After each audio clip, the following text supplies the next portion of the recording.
Hello and welcome to this month's episode of the Sasanika Speaker Series, where scholars discuss their latest research and interest regarding Sasanian Iran and the Near East in late antiquity. My name is Mark Rodoni, and I'm a doctoral student in the Department of History at the University of California, Irvine, where I study the socioeconomic history of the Near East and Central Asia in late antiquity, with a particular focus upon Sasanian Iran Shah. We want to thank our sponsors today, as this series would not be possible without the generous support of UCI's Jordan Center for Persian Studies and Culture. And I will now hand it over to my colleague Laya to introduce today's speaker. Hello, everyone, and thank you, Mark. My name is Laya Ziai-Bigdeli. I'm a PhD candidate at UCI working on Sasanian and early Islamic material culture. I'm very excited to introduce our speaker, Alireza Khonani, who is a doctoral candidate at New York University's Institute for the Study of Ancient World. His work concentrates on the monetary history of Iraq and Iran, with a focus on the role of low-value currencies in the internal economy of the Achaemenid, Seleucid, Arsacid, and Sasanian Empire. He obtained his BA in archaeology from Abu Ali Sina University in Hamadan, Iran, and his MA in landscape archaeology at the Free University in Amsterdam. His talk today is titled, "All That Glitters is Not Gold. What did the Sasanians use bronze coinage for?" which is part of his nearly finished dissertation. Hi, Ali, and welcome. Hi, Laya and Mark. It is great to see you both, and thank you very much for including me in the Sasanika speaker series. So I'm going to share my screen now, if that's okay. Yes, please. Thank you. In this presentation, I would like to give a synthesis of my forthcoming dissertation on the role of low-value currencies in the eternal economy of Achaemenid, Seleucid, Arsacid, and Sasanian empires, with a focus on the important developments of the Sasanian period. Before anything, one should ask why low-value money is so important. Because the exchange activities of everyday life, ancient and modern, are far more reliant on low-value money than on high-value currencies. Low-value currencies were necessary for daily payments and retail exchange in the ancient world. After overthrowing the Arsacids, Ardashir's political program constituted new monetary policies, inspired by the Achaemenids, but especially by local kings of Pars. The Sasanians favored a standardized design and weight on all their royal denominations. And in the early phase of their coinage, they favored silver over bronze for minting low-value coins. The latter policy was gradually discontinued with the reign of Shapur II, who began issuing a small change only in bronze. I have two main questions here. One, how did the Sasanians successfully standardize the weight and design of their coins? And why did they discontinue issuing small silver coins? The answer to these questions explains how ancient societies and institutions define different types of money, from hack silver to coinage. My dissertation demonstrates through millennia that there is no single explanation for the many origins of money. But still, it has been shown that money's function as the unit of value, that is, standardized weight measures, takes precedence over its other functions as a store of value and means of payments. As the guardians and maintainers of laws, chiefs and states were paramount in the creation and maintenance of the units of value.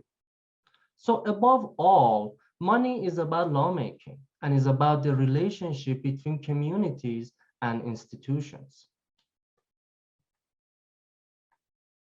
The documents from the 3rd millennium BCE Ur-3 dynasty of Mesopotamia demonstrates that to have a monetary system, metals or coinage are not required. The only necessary step is to establish equivalencies based on a weight standard to make payments in any type of goods. In the case of this document, barley rations in Ur. The temple palace complex regularized weight measures to make coherent payments to their staff and workers.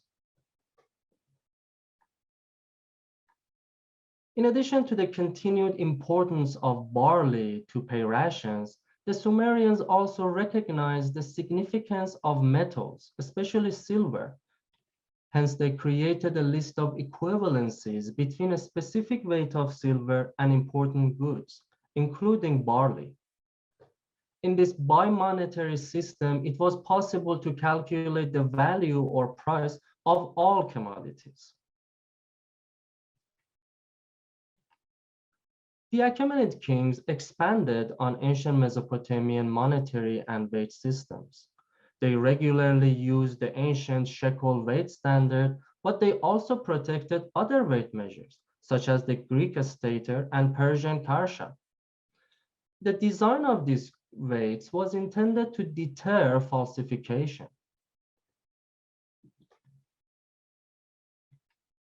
Payments in silver were also very common in the Achaemenid administration.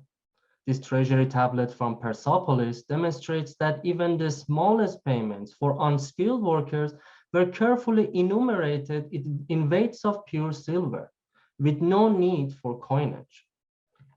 In fact, a hoard from Achaemenid Babylonia shows that coins by the Achaemenids, by satraps, and by Athenians were cut and weighted as commodity money or hack silver, which defeats the purpose of coinage, which is to be counted at face value. So, if a monetized economy had no need for coinage, then why did this currency become so popular? Coinage was one of the most effective political devices for propagating the legitimacy of a ruling polity. In addition, the design on coins had economic or utilitarian functions as well, which were to encourage counting coins as opposed to cutting and weighting them. Counting coins is more convenient and efficient than weighting metals because it accelerates and simplifies payments. However, we should know that laws were necessary to enforce or encourage counting coins. To demonstrate this point, it would be useful to investigate how the ancient Greek city-states used coins. This is a section of the early 4th century BCE Athenian law, which states that Attic silver currency is to be accepted, which means counted, when it is shown to be silver and bears the official die. So the marketplaces in Athens were allowed only to count coins that had the Attic design or image. Otherwise, they had to cut it across and use it as bullion. For instance, from this bullion hoard that you see from much earlier 6th century BCE Asia Minor, which shows that the practice of cutting foreign coins was already common in the Aegean.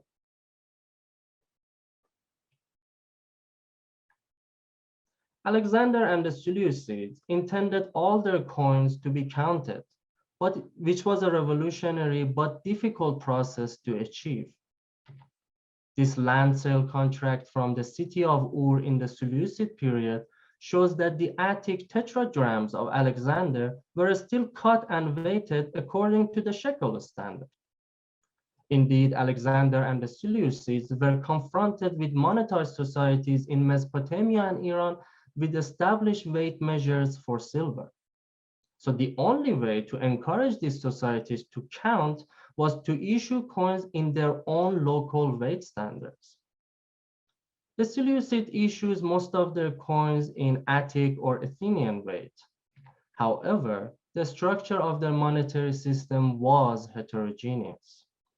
This lead weight from the Seleucid Levant, which bears the official Seleucid symbol and calendar, shows that these rulers adopted the Near Eastern mina as one of their many official weight standards. In fact, Alexander and the Seleucids established secondary mint workshops that issued coins with designs inspired by earlier Achaemenid satrapal coins in shekel and daric weight standards.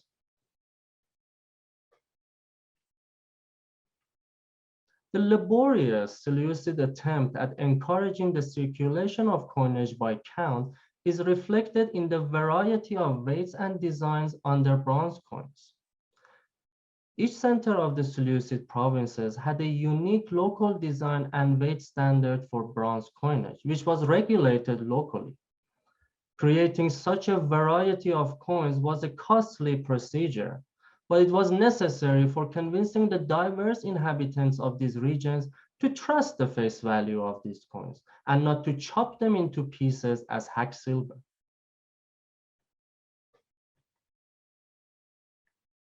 The recent conference on the Arsacids, organized by the University of California, Irvine, demonstrated how Arsacid kings laid the political and economic infrastructure for the Sasanians. The Arsacids created a monetary system which comprised high-value silver coins and low-value bronze coins, a structure inherited from Greek city-states and Hellenistic kingdoms. In issuing bronze coins, the Arsacids adopted the Seleucid policy of creating a variety of designs, which emphasized the identity and institutions of local cities. These coins have irregular weights, which suggests that coins were now counted by face value rather than in weight. By the 1st century CE, the Arsacids have almost fully centralized the production of silver coins because the kingdoms of Elymais and Mycenae were allowed to only issue local bronze coins. Yet, Pars retained a different monetary system during this period.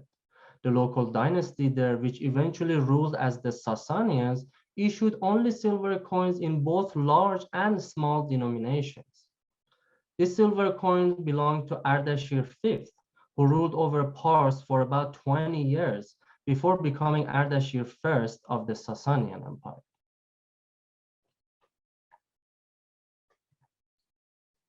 Pars was reluctant to accept bronze coinage because its local economy relied on commodity money, that is, weights of goods, including silver.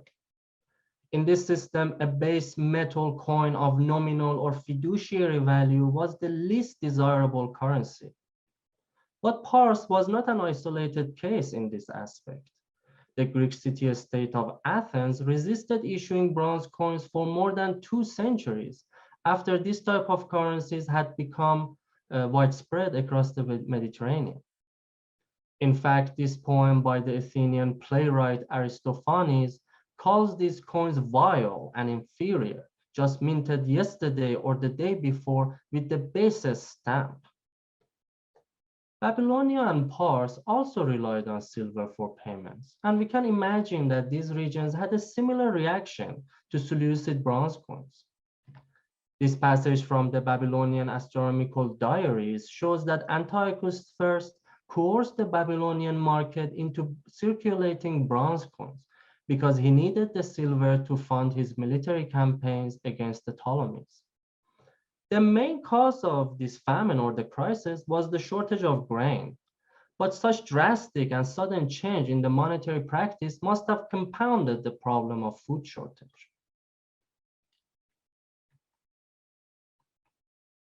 Unlike Babylonia, Pars was not coerced into accepting bronze coinage because the Seleucids and the Arsacids gave minting privileges to the rulers of this region.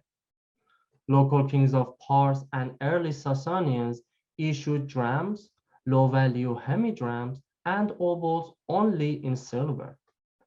They avoided bronze coinage because its face value was higher than its metal component. But after consolidating their power over Iranshah, the Sasanians realized that a currency system based exclusively on silver might function well on a local scale, but it would be impractical on an imperial one. To demonstrate this point, we should ask why bronze is more suitable than silver for issuing small coins. One rather obvious reason, especially in the case of Iran, is that silver is rare and expensive to mine, while copper is more readily available and thus would prevent money shortages, which was a phenomenon more common than inflation in the ancient world. But perhaps more important for the royal administration, bronze was more suitable for small coins because it was more profitable to the mint workshops. Silver coinage of any size with high purity needs to have a precise weight for exchange. This limits how much the mint masters can reduce from its content for their service fees. But the small bronze coins often have nominal values higher than their weight, which allows the mint to profit more per coin. In fact, this decree expressly mentions this phenomenon. The magistrate in charge of that is by the magistrate in charge of the mint at Sestus in Asia Minor. It argues that the revenue from issuing bronze coins would be more profitable to the city, or rather to the city's mint. The passage also shows that public confidence is necessary for the success of this fiduciary coinage, and that to hold the position of mint magistrate requires trust, a key concept in monetary theory, and one which must be guarded piously and justly. Despite their usefulness, there were risks involved with issuing bronze coins.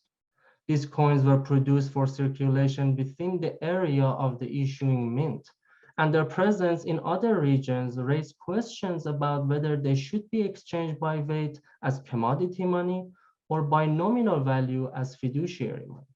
In fact, the Babylonian Talmud of the time had expressed the exact same concern. This problem would be exacerbated in the condition of a multi-currency and multi-weight system of the Seleucid and Arsacid empires. So the very important Sasanian contribution was to accelerate the process of centralizing and standardizing the money system by ending the Arsacid tradition of allowing local kingdoms to issue their own coins. This policy decreased the risk associated with nominal bronze coinage and with a multi-currency system that usually suffered from price discrepancies and was inconvenient for exchange and taxation. It is important to note that the Sasanian monetary system followed the overarching Sasanian ideology of political centralization. The letter of Tanzar, a 6th century Sasanian propaganda text, describes Ardashir's religious program, which informed his economic policy. After Darius III, each king built his own fire temple. Ardashir raised these temples and had the fires carried back to their places of origin. So monopolizing the source of kingly fire corresponded to centralizing the money supply in the Sasanian administration.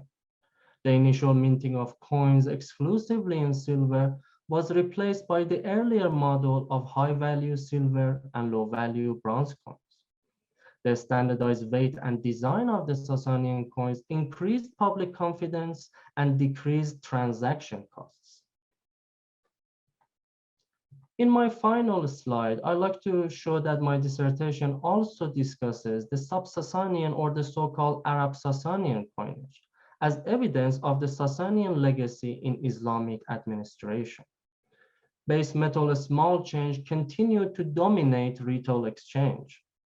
Also, the Sasanian Vazarbet or market inspector survived in the famous Islamic post of Muhtasib, who oversaw weight measures, the quality of the currency, and prices. Indeed, the history of money is intertwined with the history of weight standards, and thus exploring this economic device would lead to better understanding of lawmaking institutions and their relationships with diverse communities who lived in the ancient Iranian empires. Thank you for your attention. I'm gonna stop sharing. Yes, Mark, let me pin you. Okay. All right, thank you, Ali, for that wonderful presentation. I'll try and start us off with a simple question to get us rolling, which is, let's go all the way back to the beginning of your presentation. And I wanted to ask you, based on your survey of the pre-Iranian Near East, when do we first see the use of the shekel weight standard established? Yes, thank you for that question. So first of all, it's unknown when is the real beginning of the shekel weight standard, but we have as early as the Ur-III dynasty of Sumer, which is 3rd millennium BCE, Bronze Age. So the one of the slides that I show that is in the shekel standard become especially really important when they put this shekel standard for silver next to other weight system and created equivalencies. So by equivalencies, I mean that there were lists actually in ancient Mesopotamia that says 1 shekel of silver equals, for instance, 100 liters of barley, that equals 1 mina of wool. So through these equivalencies, they managed to create monetary system. And actually, when classical scholars talk about ancient Mycenaean kingdoms in Crete, they argue that yes, they were delivering all sorts of commodities to the palace, but because they didn't have these equivalencies as Mesopotamia had, then we can't really talk about money, or rather money of account. I hope that answered your question. No, that does. Lai, would you like me to throw out another one real quick, and then we start? Okay, because going off of that, and this is something you'd mentioned you wanted to speak more about. So you talked about how money has multiple origins, and I'm sure like many of our listeners are familiar with sort of the more Eurocentric version of that story, where Croesus of Lydia and the Lydian kingdoms in like Western Asia Minor are the originators of the coinage traditions that we later see in the Achaemenid and in the broader Mediterranean world. But yeah, could you just speak more about that for a moment? Sure thing. Well, first of all, there is no denial that the introduction of coinage, the way we know it, started in Asia Minor or the Lydian kingdom. There were things similar to that in the Levant. Actually, there are examples of a stamped metal or a pocket of metal for instance, in a cloth, and then it has a seal on it that says how much it is. So it's a concept similar to coinage. But what I want to argue is that if we were to talk about origins, we should go before coinage. Actually, before there was coinage in Asia Minor, we also have this hoard of hack silver or pieces of cut metal in Greece itself. There is Euboea, which is a very important area north of Athens. They found this hoard, which shows that perhaps because yes, talking about the origin, one single origin is very tricky. But we should know that money does not start coinage, but also money is based on weight standards. It's based on the fact that Greece also started first having the Attic weight standard. And based on that, they started minting coinage. And also speaking of the many origins of money, my comment was actually a sort of a response to recent publications, especially in the field of anthropology. For instance, by David Graeber, who says that the origin of all money is credit. Origin of all money is debt. So I personally have a bit of issue with that because yes, debt and credit is very important. And we can show that there were so many loan documents from ancient Mesopotamia and the Achaemenid period. But we can't so easily say that all societies adopted this way or debt as the origin of currency. And when I said money of account, it seems that at least in all coinage, there is this aspect of unit of value. There is this aspect of money of account. For instance, dollar today, it is based on, or pound, they are all based on earlier weight standards. If you like to hear more, if I was not clear, please, I'm happy to discuss this further. Oh, you're mute. I was going to say that was a very good handling of the question. I'm sure on the topic of weight standards, Lyle would like to jump in here. So I will turn over the floor to her briefly.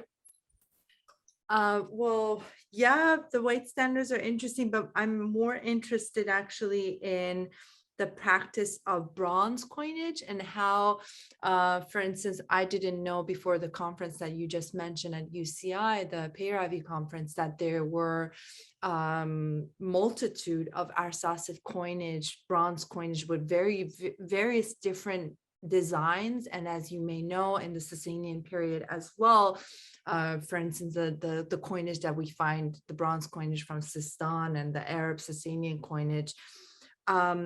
I guess my question is, what does the design, because they're very different than the silver designs, and how do we know that the variety of designs on the bronze coinage sort of supports and encourages counting, and how that affects the economy in terms of what it's represented in a way? That's a great question. And if you don't mind, I just want to reshare one of the slides that I showed about Seleucid bronze coins real quick. Sure. To explain this. Just 1 second. Here we go. So as you said, yes, Sasanian coins, bronze coins had variety to less than the Arsacid and the Seleucid. But in terms of variety, Arsacid and Seleucid were very similar. Each region had its own design and weight standard. And I just wanted to show this. Look, this is from Ecbatana, and it's really significant that it shows a horse on it. And the image of horse on coins of Ecbatana started with the Seleucids until the end of the Arsacids. And this reason was that horses were extremely important. They had large pasture in Media, and horses from Media were famous across the world, across and Mediterranean. Actually, one of the Median person from Media who was in the army of Antiochus, his name was Aspianus. Aspianus is the Greek version of Aspa, which is horse. So the design, because the value of this coin, because these coins have really low value, I want to tell you that, let's remember that 1 shekel of coin could buy more than a month of barley. So a small shekel of silver can buy so much. So remember that these bronze coins are tiny, and they're used for everyday exchange. Imagine there is someone who doesn't have a land, someone who's working for the temple or the palace. They give them these coins, so they go to the marketplaces and buy food daily. So because these bronze coins were mainly used locally, then in order to have people use them, they also put these important local images on them, images that people associate with most strongly. The image of horse from Ecbatana is a good example. Arsacids have a lot of those that from Susa, there is a specific symbols that refer to the local gods. So all of these, of course, has ideological importance, but they were in a way encouraging that, hey, there is the image of your own God on this coin, so don't cut it. Just trust it, that we are on your side. We are on the side of your institutions. And in terms of the fact that these were encouraged for counting, there is another more numismatic evidence. The important scholar on Seleucid coins, Brian Creed, he did a numismatic analysis, which is typological and which he calls iconography typological analysis, which he found that, for instance, the coin from Ecbatana, even though its weight is so different from, for instance, the bronze coin from Seleucia, still locally, the weights were guarded. These coins locally have a really standard regular weight.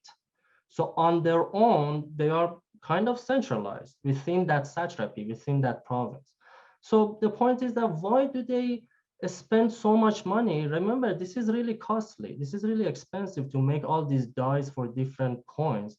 So to me and to, for instance, Brian Creed, it seems that the main reason they spent so much on creating this variety was that they wanted people to count this. Otherwise, this would be really redundant. And let me just show you another thing to say that even if they intended it to be counted, doesn't mean everybody followed. You know, for instance, this coin, which I said, this coin on the reverse has this famous satrapal Achaemenid It's the coin of Alexander, but has this satrapal image, and it's in a local standard. But look here, is still cut across. So it seems that they said, Alexander, whatever, we don't care. Like, you tried, but we're gonna cut this anyway. And remember that in ancient times, there were no police. They made the law, but enforcing it was usually through so-called whistleblowers. Whistleblowers, it means that someone goes tell on you. For instance, if you use the coin wrong and then someone goes tell on you and then they come and take care of that person. Besides that, people might have used coins all sorts of way. But at least in terms of their intention, in terms of, it's really impressive how much effort they put on creating this variety to encourage counting. I hope that answers your question. I hope I didn't take too long. Also, in terms of sort of the lingerie and the continuation of the iconography, do you see like Ekbatana using the same images in the Seleucid, in the Arsacid, and then in the Sasanian, or it changes with sort of each? In the yes, in the Sasanian period, it changes. In the Sasanian period, it gradually really becomes centralized, especially, so in the first 80 years, Ardashir and Shapur first and others minted really heavy bronze coins, which shows that probably the value was not nominal, it was heavy intrinsic value. But with Shapur second, you see that this image of the fire altar, apologies here. This image of the fire altar is become really similar to the others. And the weight of coins are also much more regular, much more standard. Of course, this is a gradual process. Our Sasacids had already started this, but it really culminated in the Sasanian, especially after Shapur second. And answering your question about Ekbatana specifically, after the fall of the Arsacids, we don't really see that horse on Ekbatana coins anymore, as far as I know. No, but you answered, there's the regionality they're taking away and making it more centralized. Since we have the slide here, I was very curious about the word pashis. Okay. In Middle Persian, right? And it's a term that I've never come across myself, but maybe Mark has, if you can explain a little bit more about that. Sure. So pashis, there are some Persian expressions that they say like, this is not even worth a pashis, like, this is such a low value thing. And some texts, some Middle Persian texts, when they say pashis, it really seems to be referring to the tiniest coins available. And to me, the tiniest silver coin still is quite valuable. The purity is very good. This is very small, but remember, this is like 8 millimeters in diameter, less than 1 gram, very tiny coin, but it still is valuable. But these bronze coins, probably these were the ones they called pashis. It means that it was much less valuable, but still it was useful because a lot of people didn't have these beautiful silver drams, especially the landless people, the daily workers. Of course, again, I'm happy to explain more if this was not clear. No, it was clear. I was just checking to see sort of, in my head, I'm looking at sort of Sasanian silverware and the amount of, they used staters, drums, and dangs, but right. she's so it was just an interesting thing to add Sure. on different denominations, I guess. That's a good point, and I think that really supports the point that pashis was for bronze, not for silver. Yeah. That's true. It could add to your argument. My last question is the Varaz bed. If you can tell us more about the role, and I was very interested in the sort of, even within the sort of post-Sasanian early Islamic period, you see that crossover and you see that position still being in use, I guess, in a way. So first of all, this Vazar bed, Vazar comes from Bazar, the term Bazar, and bed means head of the Bazar, head of the market. And these kind of posts that some kind of magistrate or official would be sent into marketplaces to check sometimes, see what's going on, or at least they had an office somewhere on a corner of a market or next to the court where people come to them and complain. They would, I'm sure in the ancient time in the Sasanian people were given bad silver and then they need to come to someone to complain. So this was not unique to the Sasanians. Actually, ancient Greek city-states, agora, the marketplace had, at least Athens had these magistrates who were in charge of checking the price of that, because the price of things would be on an inscription and they would put it on the gate of the agora, for instance. So they would inspect it, or rather, as I said, they would see it, wait for the whistleblowers to come and tell them something. So then we find this kind of posts like Vazarbad or the head of agora. We find muhtasib in the Islamic period. And this muhtasib, you might have, if you, of course, you read Hafiz. In Hafiz, he always complains about this muhtasib, because at some point in Islamic societies, muhtasibs were not only inspecting the bazaar, they were actually coming, seeing if people were drinking alcohol or all sorts of things. So, but there are still some mentions that this muhtasib was not just a religious authority, but would especially would inspect weights. So when I showed you the slide about this beautiful Achaemenid weights, and I said that it was to deter falsification, it's because that in ancient times, the easiest way to commit anything fraudulent was towards falsifying weights. For instance, making the weights lower standard. For instance, so if the lion weight, if you break the finger or the ear of the lion, everybody would notice. Everybody would notice this weight was faked. So that's why weights were so important. And it seems that some of the inspectors would come and especially inspect the weight to see if people did not commit any fraud there. That's very interesting. I never thought about, like, you know, how you have the beaded roundels in the Sasanian coinage. Exactly. That might be because of that's, I never exactly. Thank you. That's a very good point. That's also to show that, hey, this coin was cut a little bit, because cutting around the silver coins was really common up to early modern period. Because you can easily do a line, and but that specific sort of dotted order is very specific. Yeah. Mark, do you have any? Yes, I will close out with two questions. First, I wanted, since you had mentioned it, I did want to bring up multi-currency systems and transaction costs, and just give you a moment to speak more about that, because that's very interesting. Thank you. Yes, that's a great question. So when I say transaction cost, imagine, and this is a term used by the economist Douglas North from 1980s, 1990s, and it really influenced economic historians.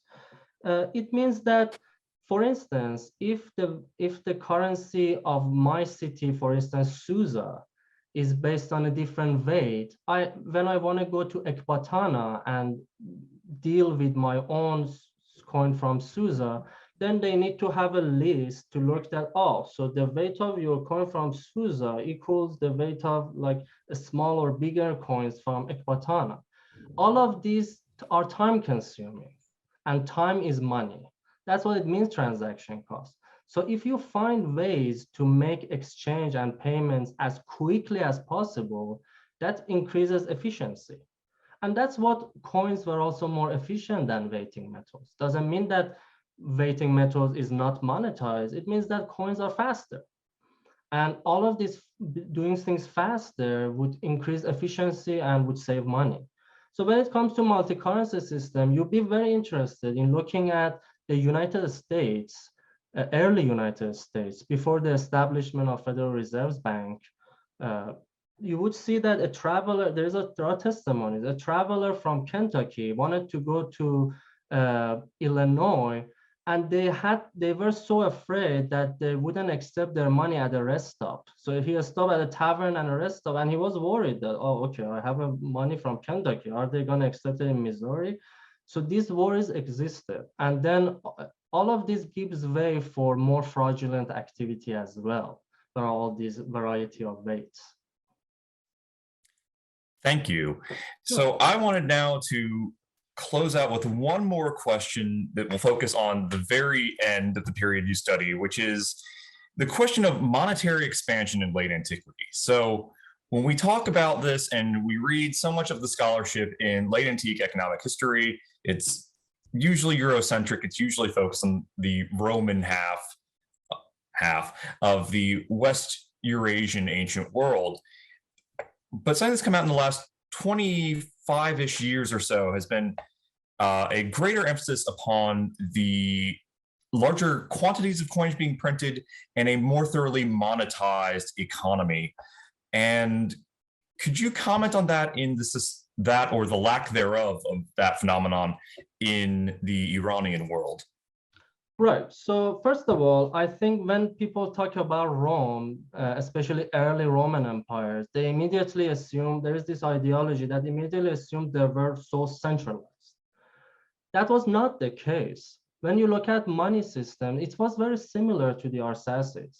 The Romans also allowed all these former Hellenistic provincial of the East, like Asia Minor and the Levant, to mint their own bronze coins. And even Egypt, which was quite important, the most important for the Romans, it was ruled by a prefect of Rome. It had its own local weight measure for Roman coins.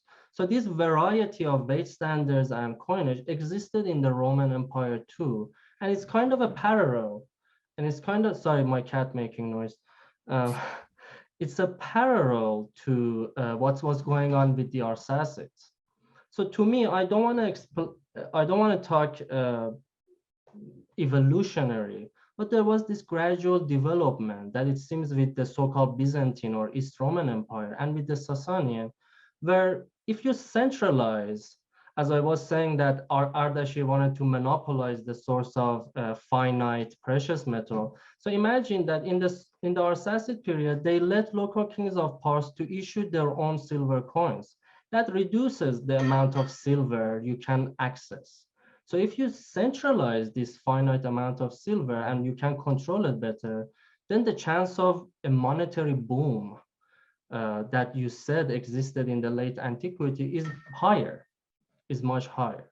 But also let us just remember that it also comes down to hoard studies. There has been certain negligence in studying the Arsacids compared to the Sasanians. All of these we have to keep in mind. But at the end of it, I really think it comes down to centralizing the money supply. Let's remember that Iran and Mesopotamia always had silver problem, always. I mean, we have a silver mine in Kerman, and Strabo mentions it, and maybe Pars was next to Kerman, that's why they were minting silver, but still this was a finite source, and spreading the access to it would reduce the number of coins one could mint. I hope that answers your question. No, that's a great answer. Thank you. Laya, do we have any final questions for Ali? No, if you want to sort of wrap it up. Okay, I can take us out here and say thank you to our guest, Alireza Hunani, and thank you to our sponsors, the Jordan Center for Persian Studies and Culture at the University of California, Irvine. And on behalf of my co-host, Lai, and myself, thank you for tuning in, and we'll see you next time.